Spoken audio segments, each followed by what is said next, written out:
Welcome back to another technical deep dive here in the debug zone.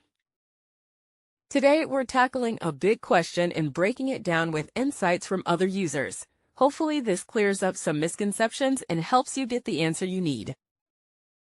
So buckle up, stay a little curious, and let's jump right in.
And that's a wrap.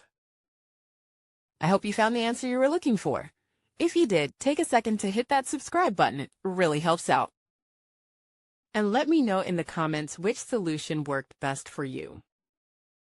See you next time in the debug zone.